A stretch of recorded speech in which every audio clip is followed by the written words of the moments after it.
Good day, everyone. Welcome to our pharmacology class, a patient-centered nursing process approach. So here in the study of pharmacology, we'll be focusing on how nurses approach the administration of medication and how the nursing process is involved here in the administration of medications.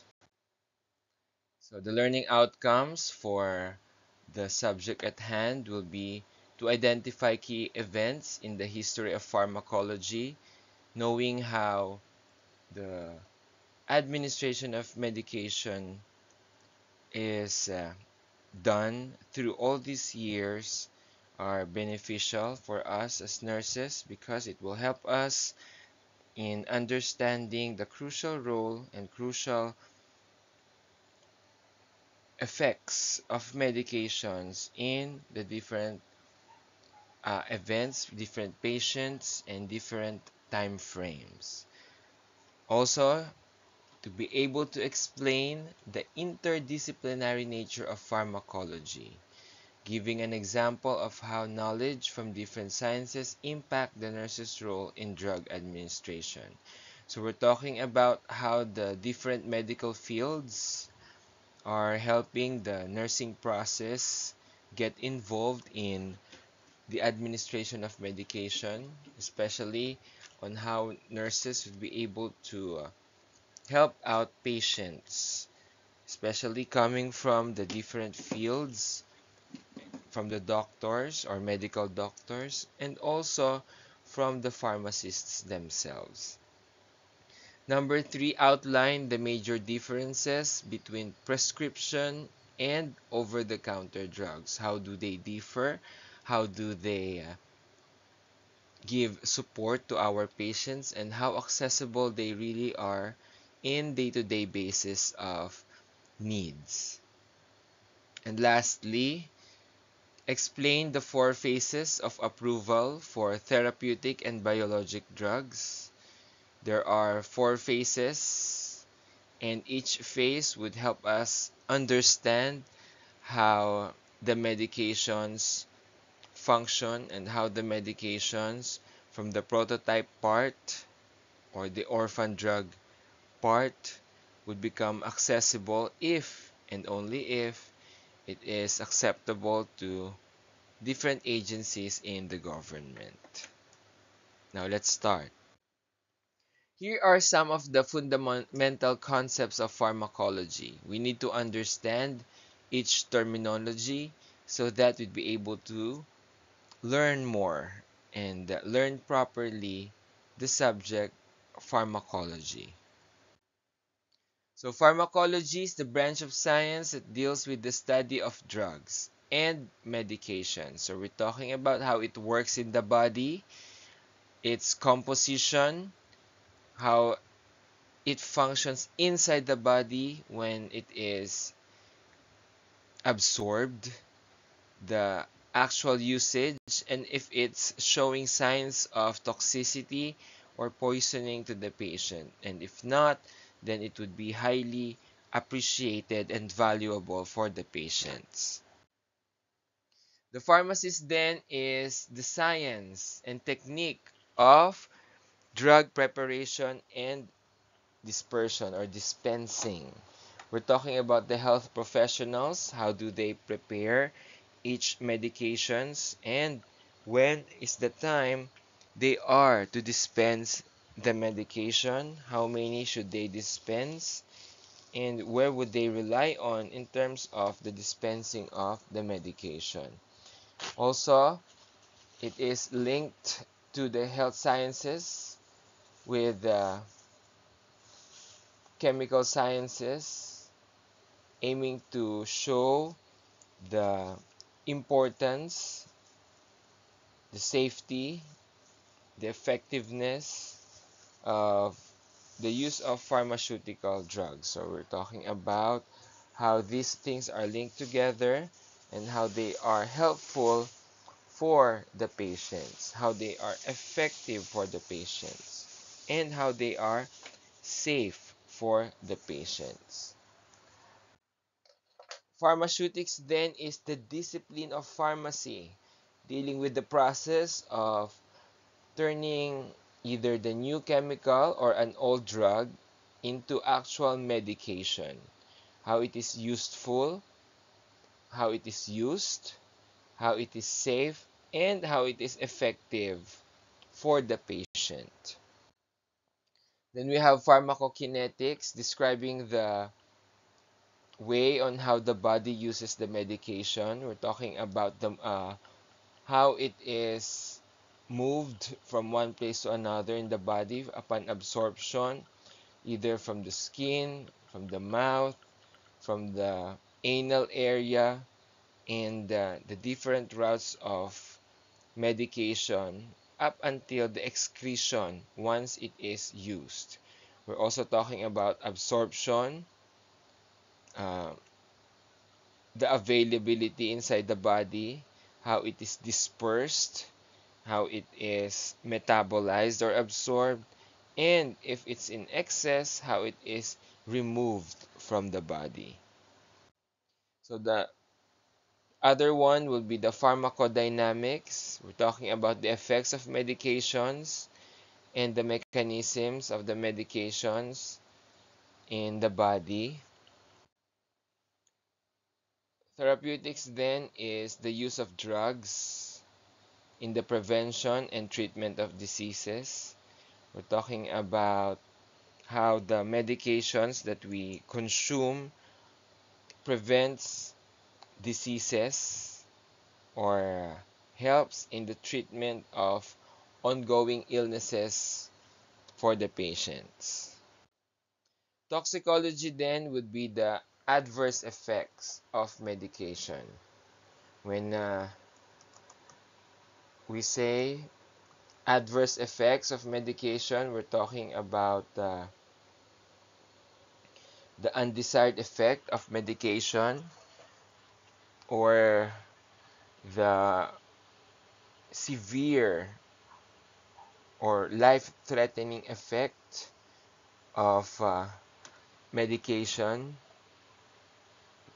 and also the unwanted effects of in the body. Not only is it the side effect, but the unwanted part. We're talking also about the study of poisons or the toxicology inside the body once the drugs pave way on its effects inside our body. Chemotherapy, on the other hand, is the use of strong chemicals. We use these types of chemicals for our body so as to remove or eliminate and possibly to rule out cancer, a very strong type of illness in the body. However, chemotherapy does not only destroy the bad cells in our body, it also destroys many of the good cells or good living cells in our body, which is why they are considered strong chemicals or really powerful chemicals. Though they may cause treatment for the body, however, it could also cause destruction, could also cause negativity for our body. Next one, where pharmacy, it is the science of identification or trying to know, the compounding or bringing up together, and the dispensing of the medication. So we're talking about how the drugs are identified and created in different forms, in different weights, in different masses, and how it is dispensed. We also include the collection, isolation, and purification of chemicals, how they are made, and how they are standardized for uh, use as medical substances. Then we have pharmacognosy. It is a branch of knowledge concerning with medicinal drugs coming from plants or other plant resources. We're talking about also how the plants or natural sources greatly benefit the patients or the medical practitioners in distributing the medications for the patient, even the pharmacists, how they'd be able to use these natural substances in favor of drug creation. Pharmacovigilance then will be the monitoring of licensed drugs that are in circulation. There may be times wherein after years of circulation, it could show the effects in the body. They could show different um, adverse effects or side effects to different people using them. So we must always remember not because a medication has been existing for the past 10 years, they are already acceptable or they are without adverse effects in the body. Now, we proceed with the fundamental concepts of pharmacology with regards to the history itself. Recorded many years ago, or thousands of years ago, from the civilization of Babylonians, the early surviving prescriptions on clay tablets, so that would be 3000 BC, as compared now in 2024 AD. So we're talking about the length of 5024 years ago. For the Chinese, recorded in Pen Tao or the Great Herbal, it is a book or a collection of documents wherein there are 40 volumes of notes regarding plant remedies dating 2700 BC. So that would be 4724 years ago by approximation. In Egypt, 1500 BC, there are archives of documents known as the Ebers Papyrus, which recorded remedies that they have practiced during their time or during their civilization here on earth, wherein it existed or possibly existed 3524 years ago. During the Dark Ages, because of the presence of different barbarians and destructive groups of people like the Goths, the Visigoths, the Ostrogoths, the Vandals, and the like, there had been many destructions of the records made by people, or there could have been no records at all. However, we would likely assume that herbal medications during these times were used in order to remedy or give clearance to the different illnesses, the different complaints, and different forms of uh, health issues in the patients. Now, the first recorded reference to the word pharmacology was found before in Pharmacologia, Senmenundictio, and Materiam Medicum, done through Samuel Dale, as he discovered in 1693. Now we take note of the modern pharmacology, which happened as early as the 1800s.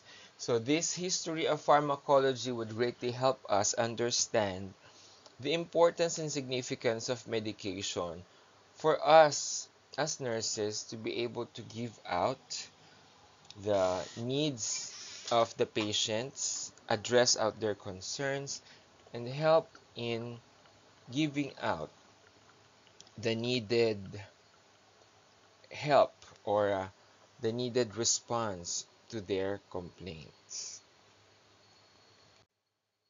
Now, for the classification of therapeutic agents as drugs, biologics, and complementary and alternative medicine therapies, we have the three types or three general categories. We have letter A or number one, drugs or medications. We need to understand this part. We also have the biologics or where the medications come from. And then complementary and alternative medicines. What are these? That's what we're going to find out. Number one, we have drug. When we say drug, the actual chemical agent. These are the tangible medicines on hand, chemically made, chemically built up or compounded, which is capable of giving biologic response within the body. So we're talking about medicines that are responsive for our bodies. And then we have after the administration of medication, it is called, or after the administration of drugs, it is now called medication. So always remember, if it's not yet administered to the patient, it is called a drug. Once it is administered to the patient, we are then to call it medication. Now, in a larger perspective, drugs and medications are part of the day-to-day activities of our body. For example, when we eat food, when we breathe, those needs of the body and how the body responds to them greatly show our day-to-day living along with or alongside these medications. Next, we have for the drugs that we just discussed, we have the term drug names. Of course, medications should be identified according to their names. So we have the term generic or non-proprietary name. These are medications with generalized name for the whole public, for the whole world or different countries to accept or call, not according to the manufacturer, but as a given name in order to identify the functions and needs of these medications. For example, or the best example that we have is paracetamol. That is a generic name for the medication. And another one in the list, we have brand name or trade name or the proprietary name. This is the name of the medication given by the actual manufacturer.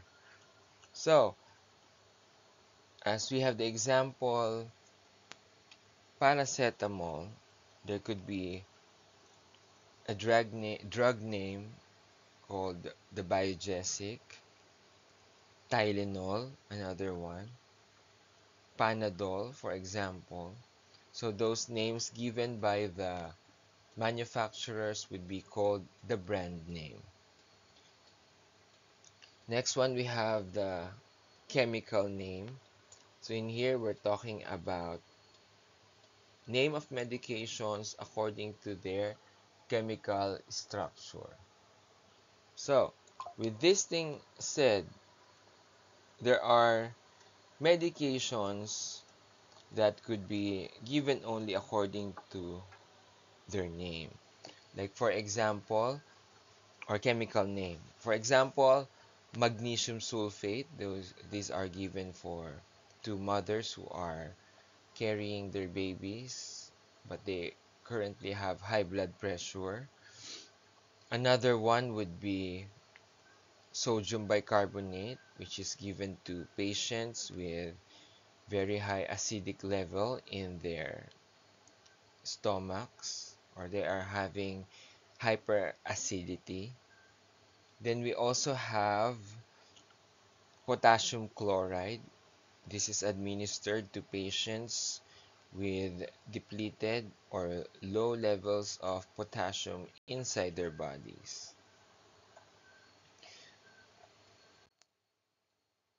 These are examples of the medications, how they are properly labeled. So labeling of medications are important or is important. It shows the pharmacy name and address. It also shows the code number of the medication, the person getting the medication, the instructions, the name of the drug and its strength. We also have the number of times it would be refilled, but that would be in other countries. In our country, if it's a prescription medication, it is already written by the doctor or medical doctor giving the medication. Also, the expiration date, the name of the medical doctor prescribing the medicine, the contact number of the drugstore, and also the date when it is given or pre-filled. Then in our right side of this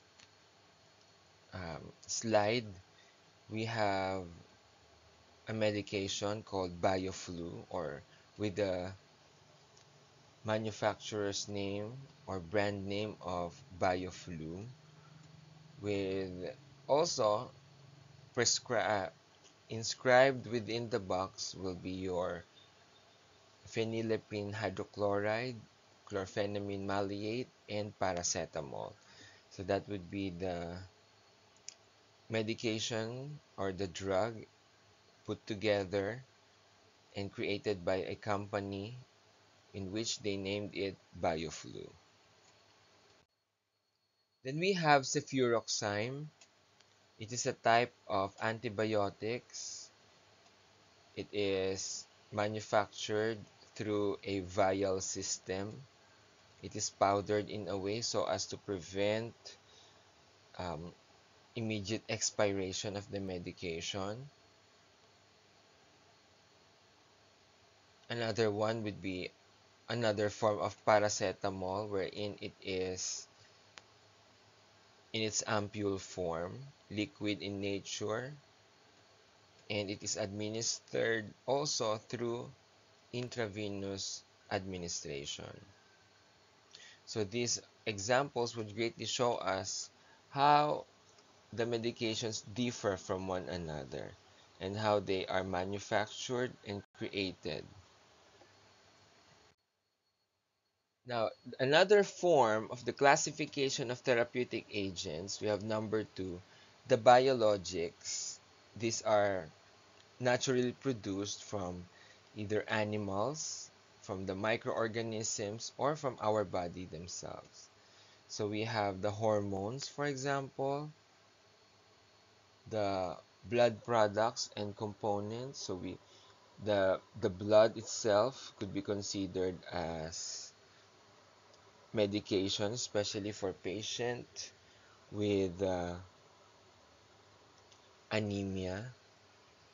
Also the vaccines coming from the different microorganisms that could affect the body.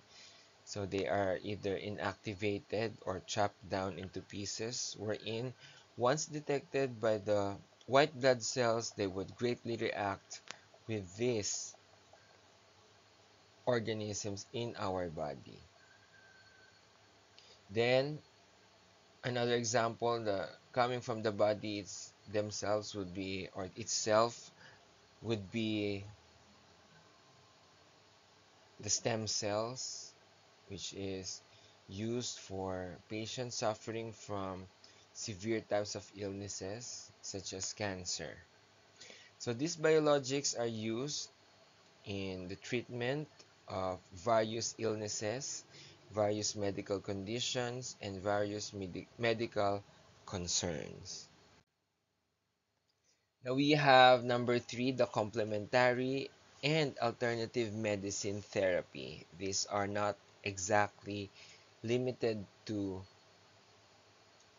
drugs, but alternative medicine such as plant extracts, powdered form of herbs, the vitamins and minerals we consume as manufactured by different therapeutic agencies.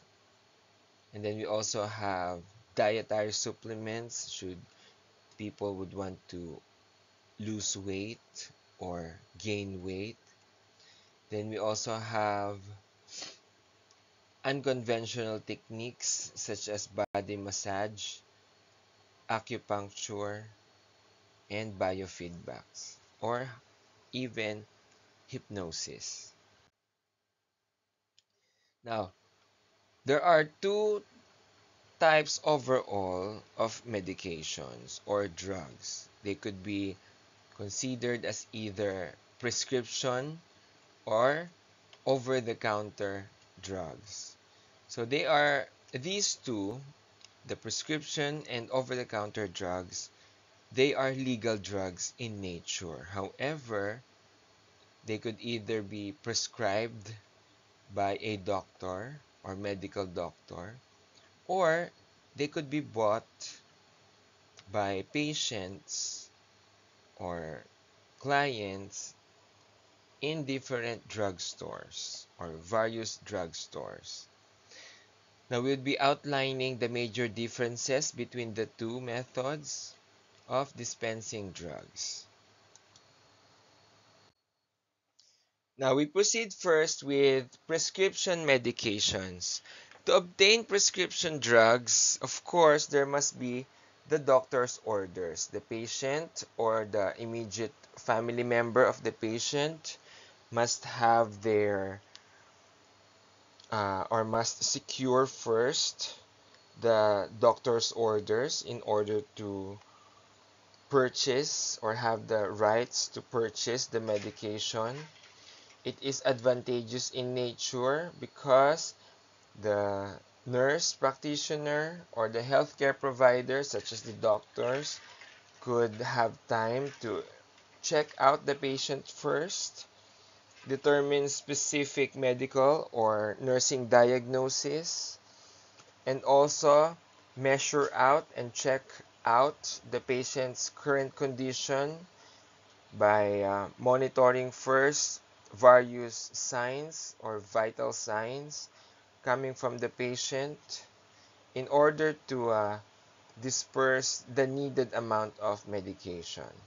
Then we also have the opportunity to educate the patients on what and how to use the medication, especially helping them understand first the side effects of the medication.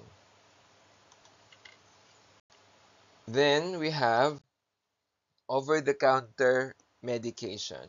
When we say over-the-counter medication, these are drugs that you can buy anywhere, any day, anytime, in different drugstores such as Mercury Drugs, Watson's, or Prime Drug, or even drugs that are available for the public or drugstores for the public. Then you also have guidelines, but patients may not follow these guidelines at times.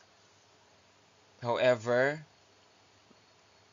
uh, When not followed, these over-the-counter drugs could have serious adverse effects. Like, for example, a person going around a park, walking, did not see where he or she is walking, ending up with a twisted ankle. Now, in order to address the issue, the person asked family, relatives, or friends to buy painkillers such as mefenamic acid. However, because of the person's need and want to have the pain immediately eliminated or toned down, instead of drinking just one mefenamic acid, they may or might consume at least 4 or 5 of these drugs. So, because of that, it could cause damage within their kidneys or their livers, especially, which is why OTC drugs could be readily available, but the consumers must first understand how to use, when to use, and where to use these medications. One advantage would be they do not need the prescription of doctors. No appointments are necessary. And also, these OTC drugs could react with different products such as food, herbal medications, prescription drugs, and other OTC drugs. Be mindful that self-treatment is not good. The best way, if there are medications or illnesses that are foregoing or ongoing within our day-to-day activities, and it's not being treated anymore by the OTC medications that we have, it is better to have checkups, better to have prescription medications instead of the continuous use of these types of medications.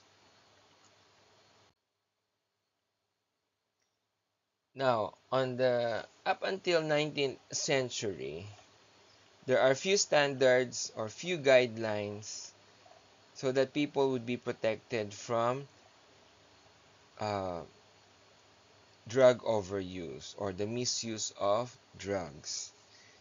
There are different drugs, different medications, different practices that are ongoing or going on around the world during that time, such as the use of rattlesnake oil for pain on the joints of different patients according to their belief, the use of epilepsy treatment if the patient is high or intoxicated with alcohol or having hysteria or spasms in the body, and also the use of fat reducers to have slimmer body shapes.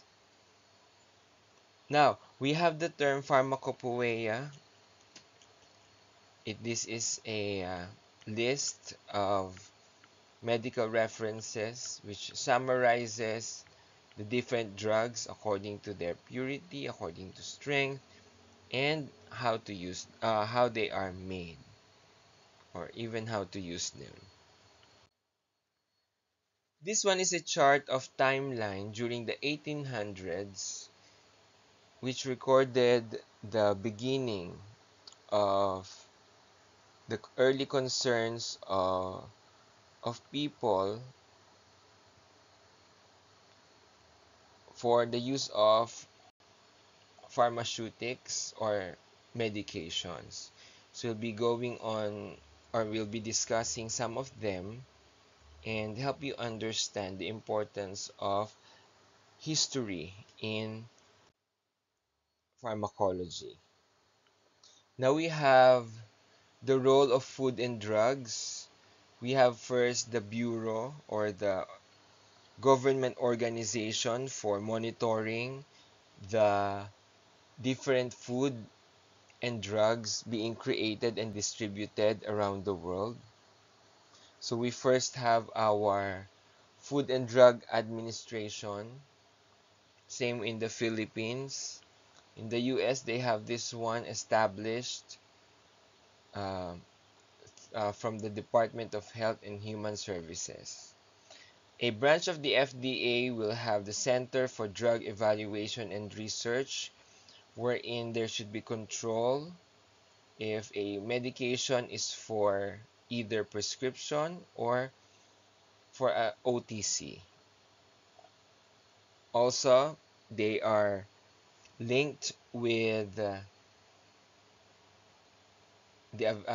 facilitating the availability of medications for safety and effectivity of the drugs. Also, the removal of unsafe and ineffective drugs from the market, and improving the health of different people or various people, providing clear understanding about the drugs, the information about it, and the safe and effective use of these medications. Now, any pharmaceutical laboratory, either or whether private, public, or academic, should always have the approval of the Food and Drug Administration before selling their own creation of medication or drug. We have now, as part of the different medications, when a person buys a box of a specific medicine, included in this one or are lists called black box warnings, wherein inside of it are lists of the pharmacokinetics, pharmacodynamics, the use, the actual weight, and the actual functions of the medicine, where to use them, how to use them. Is it orally administered, anally administered, or through intravenous, or if it is topical in nature. Also, you can find inside these packets are or package inserts are the adverse effect, the side effects on various types of people, and also where and when to store these medications, and also who manufactured and when it is manufactured, including the expiration date of the medicine. So that is why it is important to always check for the package inserts within different medications that are brought, especially the OTC drugs. So another one is the Center for Biologics Evaluation and Research. They regulate the different serums, vaccines, and blood products coming from various biologics or natural substances. Another one would be the Center for Food Safety and Applied Nutrition, wherein dietary supplements, herbal products, and the like must be regulated at all times by the Dietary Supplement Health and Education Act of 1994. Then we have the National Center for Complementary and Alternative Medicine. This one composes the federal government's lead agency, so that the CAM are acceptable as medications through research and additional informations. Then we have the different phases of approval for therapeutic and biologic drugs. These phases could help people to understand how medications are made, how they are tested, and when and how long would it take before a medication is considered plausible or viable or available. Now, with regards to the phases, they are as follows. So we start first with the preclinical investigation. When we say preclinical investigation, it involves extensive laboratory research. Of course, before the medications are properly formulated, there must be checked first. They must be researched first. What is the purpose? What is the function? And how are they helpful for the patient? They must, or the scientists must perform a series of tests on humans and microbial cells. The patients must show the reactions, or the test subjects must show their reactions with regards to the medications, and also specific types of documentations must be present, and also studies are performed in different species of animals also, not only humans. And of course, to examine the effectiveness of the medications or drugs at different varying doses so that the creators like the pharmacists, pharmacologists, the chemical engineers are able to check the different adverse effects of the drug. That is for your preclinical investigation. If those things surpass, or those tests surpass the expected outcome, then they would proceed to the clinical investigation. The second phase of drug testing, which takes place in three different stages. It is termed the clinical phase trials. For the clinical phase trials, they are the longest part of the drug approval process. Clinical pharmacologists first perform tests on volunteers so that they can check if um, they have different reactions on the medications. They need to check for volunteers to determine proper dosages, and so as to check if each dose would have specific adverse effect on each volunteer. And then large groups of selected patients must be gathered. However, since this is a drug, the large groups or groups of people should have a particular disease that is common with each and every one of them when they are administered with the medication. After that, when this is viable, the Food and Drug Administration or authority will then check for the documentations. They will have their own time or own pace of checking out the clinical investigation. Remember, the clinical investigation could take from 2 years up until 10 years, with an average of 5 years, depending on the type of medication that is being created. Now, these tests, when they are approved, the manufacturers could then apply for the new drug application review. In this third phase of the drug approval process, and during this phase, the name of the drug or the brand is then finalized.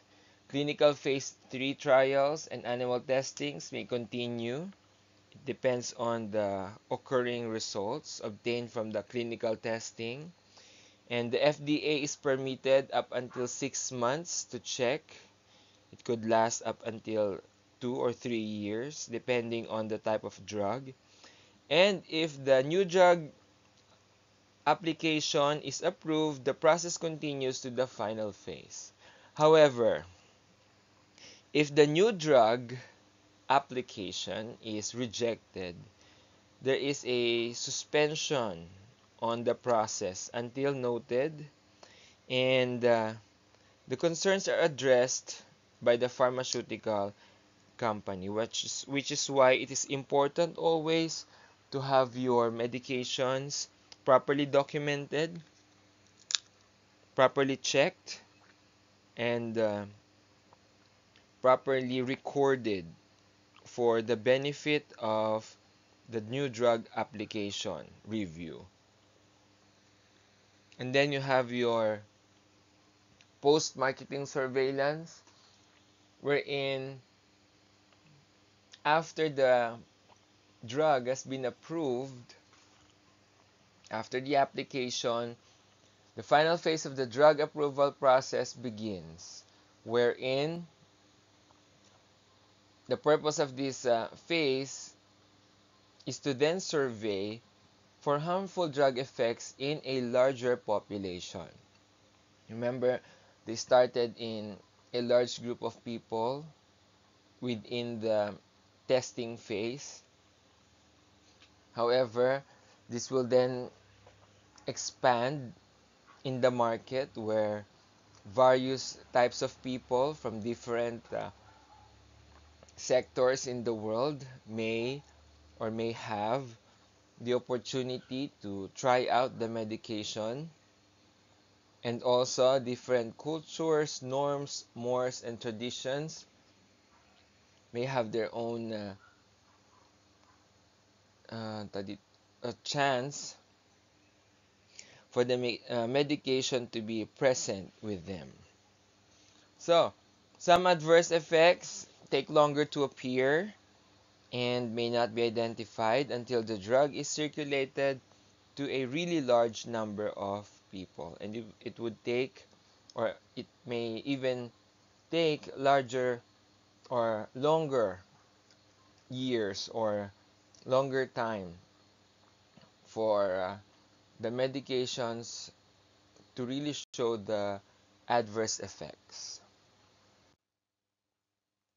This is the chart on how the phases of approval are done. Again, we start with the clinical investigation. The phase 1, wherein the range of 1 to 3 years or an average of 18 months may show significant changes in or significant results with regards to the creation of drugs at varying doses. Could be a short-term or long-term type. Then the clinical investigation starts with a range of 2 to 10 years or an average of 5 years at varying doses and varying clinical phases of trials. Then the new drug application review will start, where 2 months to 7 years may start the process or will start the process of checking, or an average of 24 months. So for post-marketing studies or the phase 4, the pharmaceutical companies or even the Food and Drug Administration or authority will check for reports of adverse reactions, where surveys, samplings, and testings are given for the people. And lastly, inspections for drug production may be present. Federal legislation. The federal legislation has its own purpose or primary purpose, which is to attempt to protect the people from impure, toxic, ineffective, or untested medications before public sale.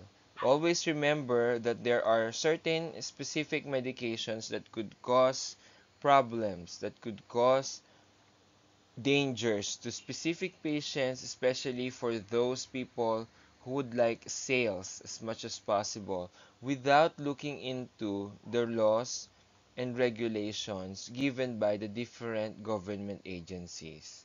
So the first law to regulate drugs was the Food and Drug Act of 1906. However, because of the fact that they would like to prohibit misbranded and adulterated drugs, it did not address the concerns regarding the effectiveness and safety of different drugs, which is why we must all be careful in checking out or in even using the different medications that are present in the market. We must check first if this is an FDA approved type of medication so as to ensure that in we're not having problems with the different drugs that we may encounter, that we may use, or we might use in the future.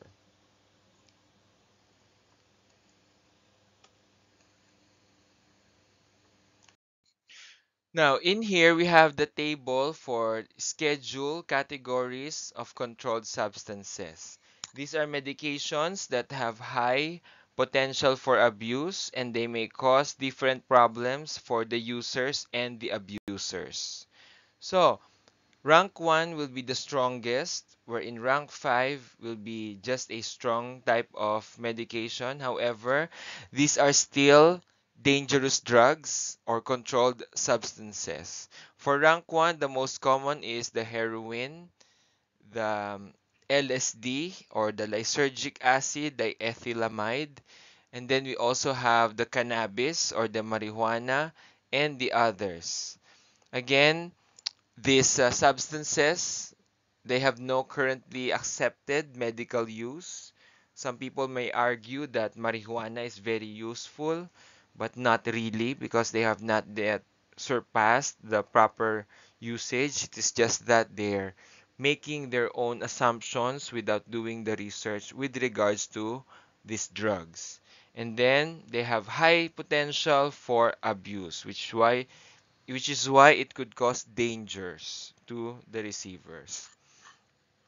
Another one will be level 2 or rank 2, wherein the common ones are cocaine, methamphetamine, hydromorphone, meperidine, oxycodone, fentanyl, and dextroamphetamine, and the amphetamine itself. Now, these substances have a high potential for abuse and they may lead to severe psychological or physical dependence. Rank number 3 or schedule number 3, common ones are codeine or 90 milligrams of codeine, ketamine, anabolic steroids, and testosterone. They have a potential for abuse, though less than Schedule 1 and 2. However, they may lead to moderate or low physical dependence or even high psychological dependence. Rank number 4, you have your diazepam, lorazepam, and tramadol. They have low potential for abuse relative to the substance in Schedule 3. However, these are strong painkiller types of medications used by anesthesiologists during different surgical procedures. Number 5 or schedule number 5, we have 200 milligrams of codeine per 100 ml of guaifenesin. Then you have atropine and pregabalin. So they consist of primarily preparations with limited quantities of certain narcotics. For the federal legislation, there have been many different amendments laws and acts with regards to the medications and drugs. In 1912, we have the Shirley Amendment, wherein there is prohibition of false therapeutic claims on drug labels. It is important that labeling of medications be properly done so as to avoid the death of people, especially on infants. And during this amendment, the government had to approve the intent to defraud before a drug could be removed from the market. For the Harrison Narcotic Tax Act, we have required prescriptions for drugs that exceed set narcotic limits. It is also mandated to increase the records keeping physicians and pharmacists updated. Then we have the Federal Food, Drug, and Cosmetic Acts. This is to ensure the drug safety before marketing. And remember, it is the FDA's responsibility to ensure that all drugs are tested for harmful effects. It is also required that drugs be labeled with accurate information and have detailed literature in drug packaging so that there will be explanation on the various adverse effects of the medication. Then we have the Durham-Humphrey Amendment. This is done to or amended to distinguish between the drugs that could be sold, whether it could be an OTC drug or a prescription drug. Another one is the Kefauver-Harris Amendment, resulted from widely publicized thalidomide tragedy in 1950s, wherein uh, patients are taking these types of medication or the sedative hypnotic medication when they are in the trimester of pregnancy. So this is done to prevent extreme deformities for infants during pregnancy. Then we have the Drug Abuse Control Amendment, which attempted to control the abuse of depressants, stimulants, and hallucinogens, which are ongoing in the market, especially in the black market during their time. In the 1970s, the Congress passed the Comprehensive Drug Abuse Prevention and Control Act. This act designed to remedy the escalating problem of drug abuse. So, they promoted drug education and prevention of drug dependence. They strengthened the enforcement authority, and they established treatment and rehabilitation facilities for the patients, and they the designation of schedules and categories for controlled substances.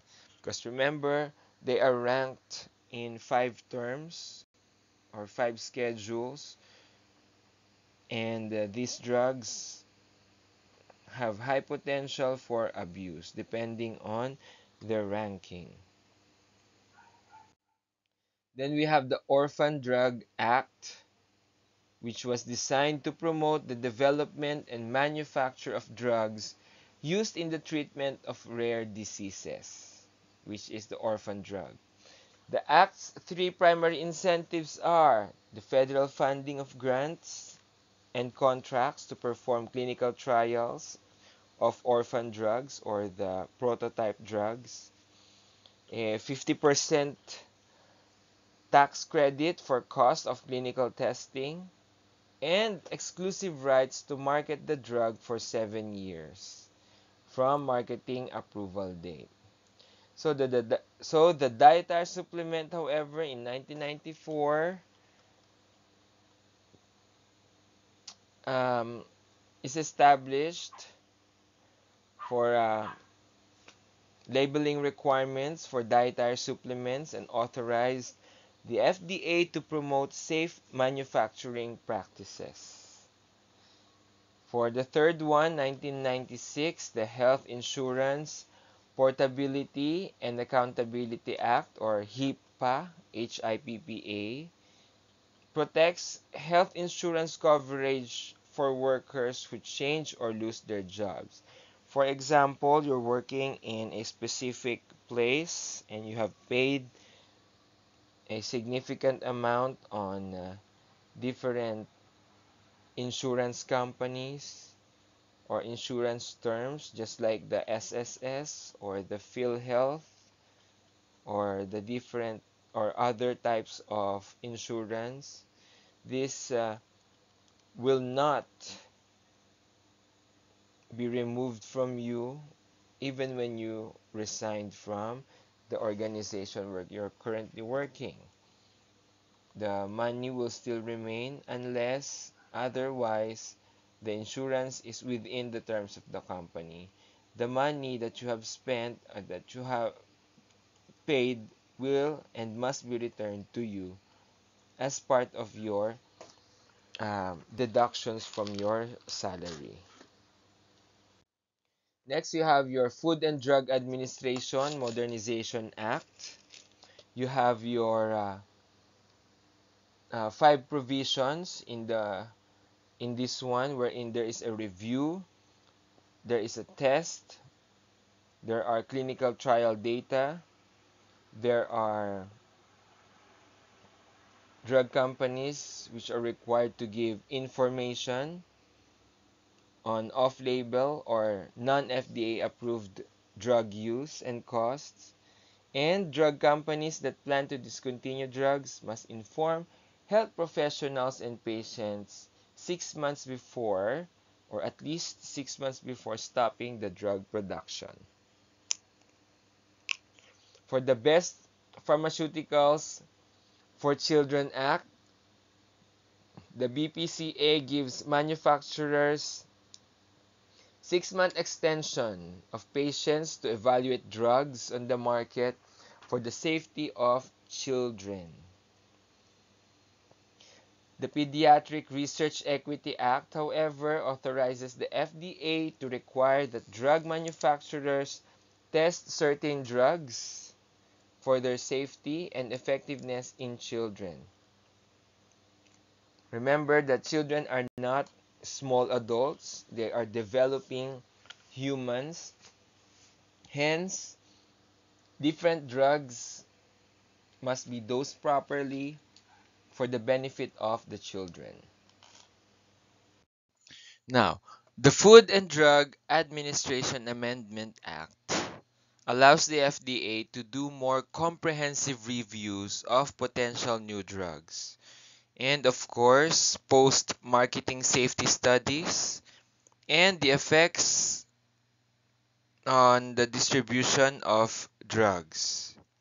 Now, the other one, the Patients Protection and Affordable Care Act, it was signed into law in 2010, became effective in 2014, wherein essential provisions of the reform include quality and affordable health care for all Americans, improved quality and efficiency of health care, prevention of chronic disease, improved access to innovative medical therapies, and community living service and supports.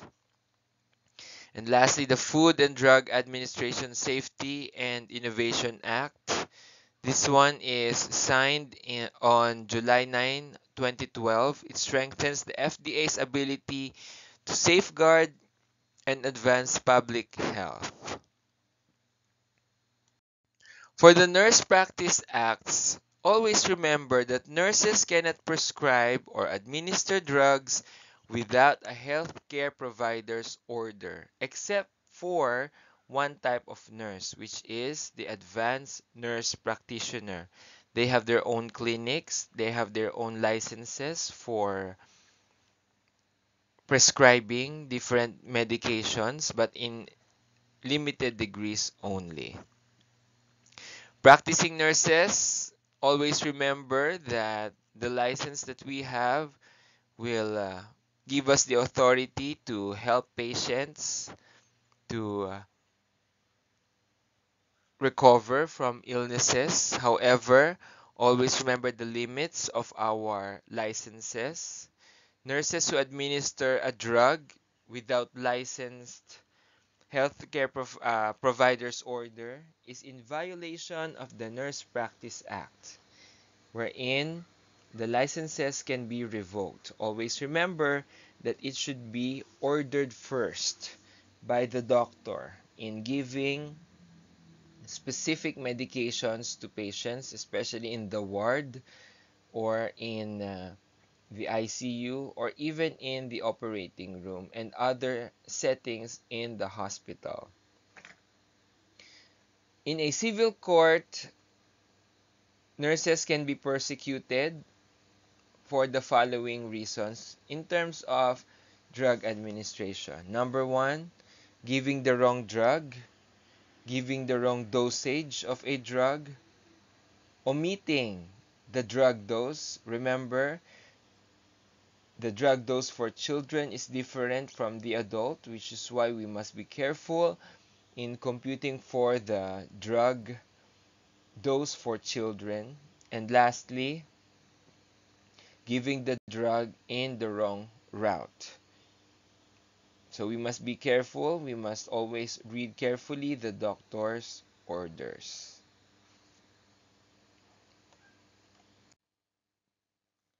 The initiatives to combat drug counterfeiting has happened for a long time, wherein it is noted and known that counterfeit drugs are circulating around the world. 10% of all the drugs are counterfeit around the world, wherein they may contain incorrect ingredients, improper amount of the medications, and they could contain impurities and contaminants. The most common drugs counterfeited are those used in treating erectile dysfunction, in treating high cholesterol, in treating hypertension, infection, cancer, HIV, and AIDS. So the high cost of drugs combined with the need for prescription drugs to treat chronic diseases as well as desire by consumers to misuse drugs, it generates a constant demand easily filled by criminals via rogue internet drug sites. So we must be careful in ordering medications online. The FDA and consumer groups are working on strategies to combat these problems, including tougher oversight distributors, rapid alert system, and better informed consumers. Now, as nurses, our role is critical in consumer education. The nurse must always advise patients to report the differences on the tastes, appearance, and even the packaging of specific medications. Patients should be alert to slight variations in packaging or labeling, note any unexpected side effects, and proper buying of drugs in or from proper distributors or reputable sources. Just a little review. Remember the drug names. Drugs have several names. The chemical names describe the drug's chemical structure. Again, for example, is the potassium chloride or the magnesium sulfate. They are named as so. Another one would be the generic name, the official name of a medication. It is also known as non-proprietary name for the drug. This is not owned by any drug company, so most of them give direction on the type of drug that could be manufactured. However, it could be given a name. which would be the brand or trade name. It's also known as the proprietary name, depending on the manufacturer. So, when a drug company issued a brand name for a generic medicine, they should and must register a trademark for the medication that they so desire. Another one is drug companies market compound using its brand name. So the FDA publishes a list of approved generic drugs that are bioequivalent to brand name drugs. Generic drugs have the same active ingredients as brand name drugs but are usually less expensive because manufacturers do not have to do extensive testing. These drugs were clinically tested for the safety and efficacy by the pharmaceutical company that first formulated the drug. However, all drugs have varying inert fillers, binders, and excipients used to shape the tablet and control how fast or slow the drug is released in the body. And these factors may result in the variation in drug bioavailability, which is why we should remember that brand names are just brand names given by the different companies who created them. However, for the generic name, it is a generalized name for a specific drug that functions in a specific way. Again, over-the-counter drugs, these are products with active ingredients, including the amount in each dosage unit. The purpose of the product is there. The uses, indications for the product. There are also specific warnings, dosage instructions, products and active ingredients written in the name of these over-the-counter drugs, and they are available and they are not needing direct supervision from the healthcare providers. The OTC drugs are available with some restrictions. There are specific OTC drugs that have limit on how many could be bought by the clients or by the consumers. Drug resources, they are resources and references that are available. For example, is the AHFS or the American Hospital Formulary Service drug information. They provide accurate and complete drug information, not only for the healthcare provider but also for the consumer. Another one is the United States Pharmacopeia or the drug information. This is available in most hospitals. It provides drug information, the use of the drug, the function of the drug, the side effects and the adverse effect, the medical letter on drugs and are non-profit publications of physicians or for physicians and nurse practitioners. They give bi-weekly issues on new FDA approved drugs. For the prescribers letters, it is a newsletter published monthly by the Therapeutic Research Center in California. They give updates on the new medications, the latest medications, and various uses of older drugs with FDA warnings. Now we have the label for our medications. It is always important to see the labels as they explain which is inside the medication, what are the active ingredients, for example, the uses, the warnings, the considerations, the directions, the facts, and the inactive ingredients in the medication. For the sources of drugs, they are natural sources. Again, just a review. You have your plants, one of the oldest forms of healthcare, the herbal medications from different cultures and societies. Chemists were making remarkable progress, isolating specific substances from complex mixtures, which enable scientists to isolate active ingredients from scarce natural sources. Example is the morphine. Another example is cocaine from cocoa leaves. From animals, you have the biologics. These are agents that are naturally produced in animal cells, microorganisms, or in our body, just like the stem cells, the hormones, the antibodies, blood products such as the PAC-RBCs, fresh frozen plasmas, and the whole blood, which could help people who are suffering from anemia. You also have interferons and vaccines.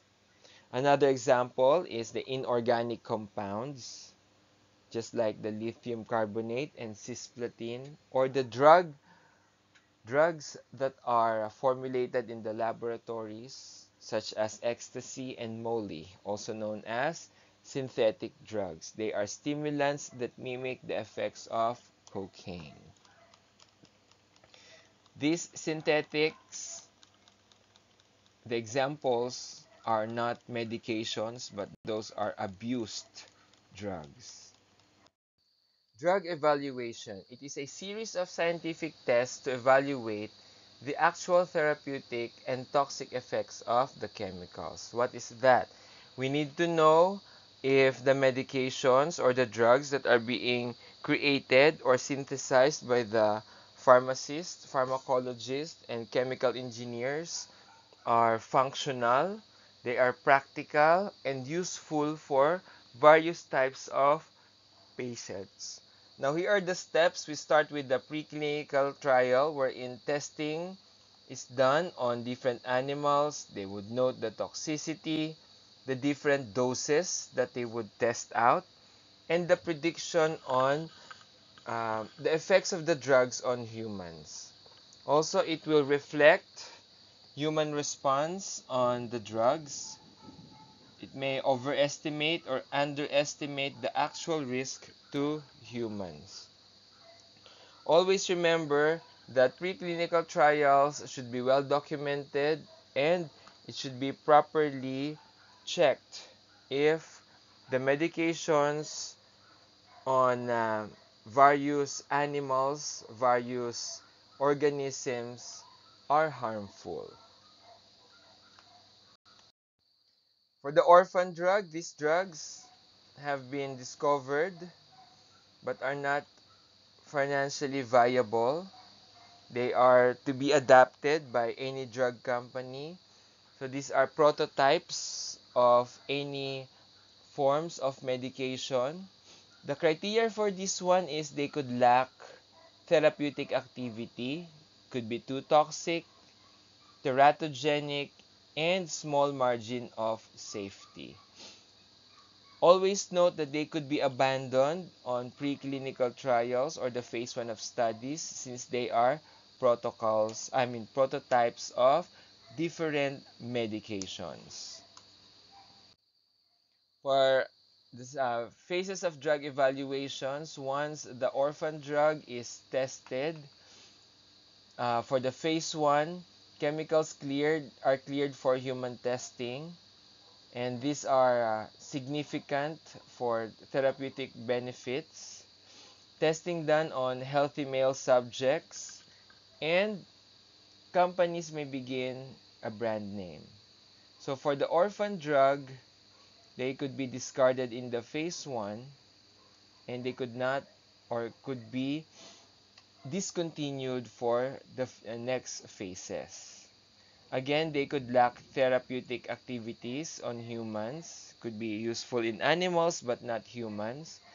They could be too toxic, could produce unacceptable side effects, and they are highly poisonous. For the phase 2, chemicals are cleared for limited clinical studies.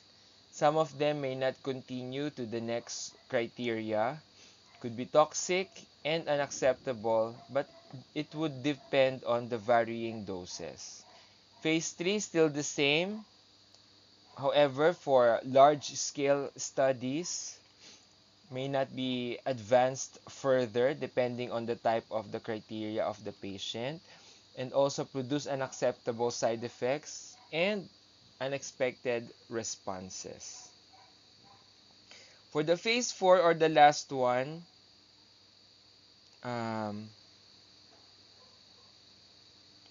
uh, drugs are then approved for marketing by the FDA and, however, could still continue with their evaluation.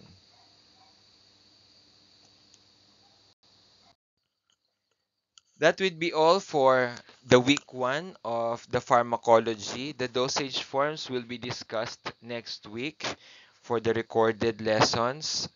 And if you have any questions with the phase 1 or the week 1 of our lesson here in pharmacology, just send me a message or you can ask me through your canvas. I hope you understand and have learned the lessons properly. And again, please buy the book. You would be needing that book for your um, pharmacology class. Remember, they are or the drugs that we'll be learning are incorporated in all parts of your um, board exam. So thank you very much, everyone, and we'll see you next week. Thank you.